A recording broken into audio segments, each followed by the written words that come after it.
O eto, para naman, no? Cam na Anak, anak ni founder ba?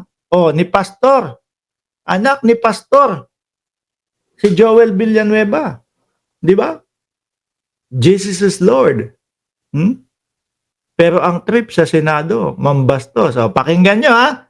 Mga kababayan, yung balita, hindi lang ho tayo ang nakapansin nun. Tignan nyo kung paano uumpisahan ni Corina Sanchez yung balita. Huli Cam na nagpapalusot pa. Viral ngayon ang video ni Senador Joel Villanueva. Huli na, nagpapalusot pa. May pagdila pa nga siya nun eh.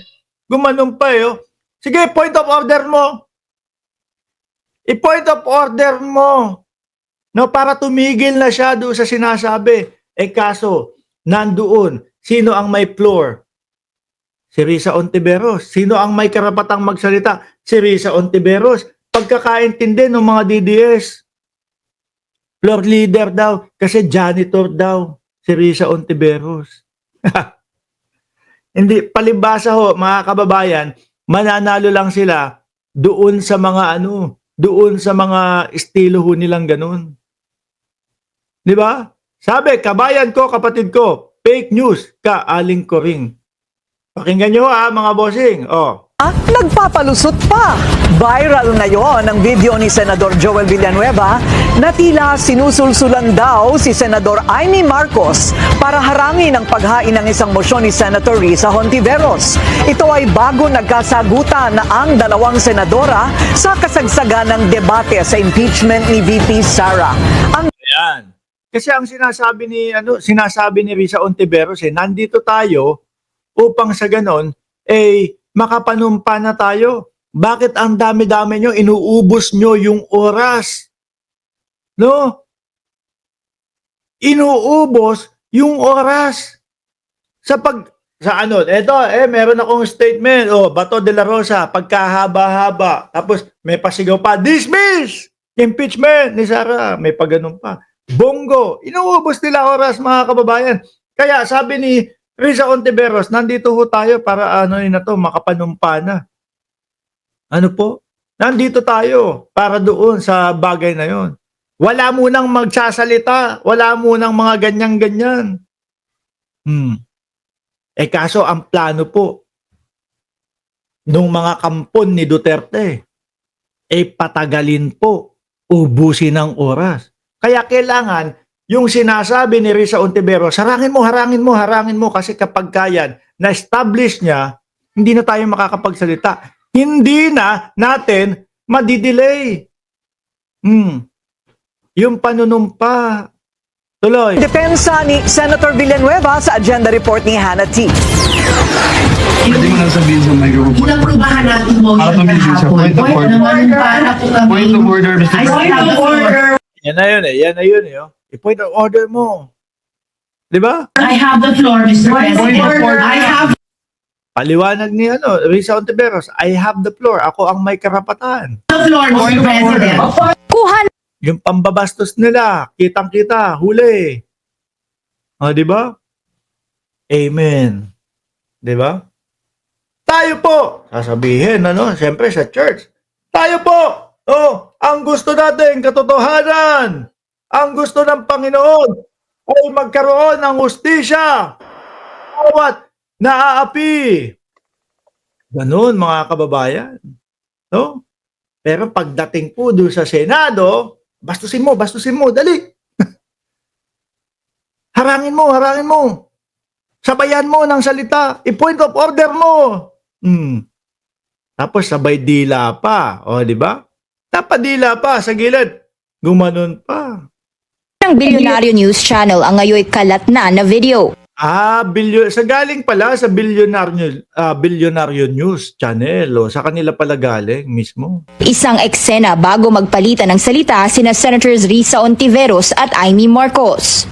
Kita ang tila pagkonsulta ni Senator Amy kay Senator Nakita nyo? Yung ginawa ni Bato de la Rosa. Bakit ka na?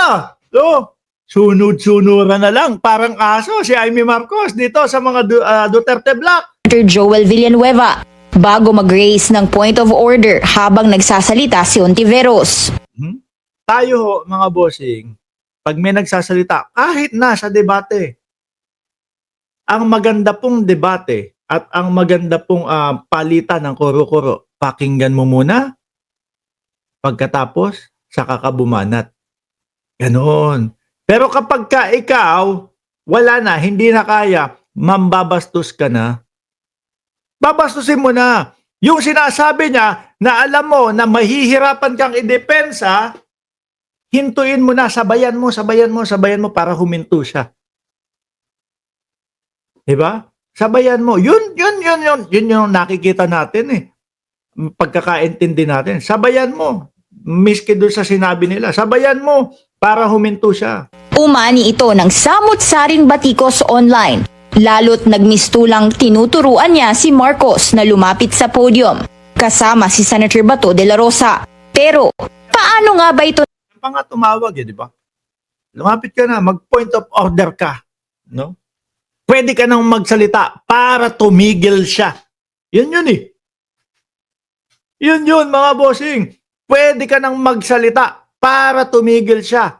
Mag-point of order ka para tumigil siya. Kabastusan. Praise the Lord. No?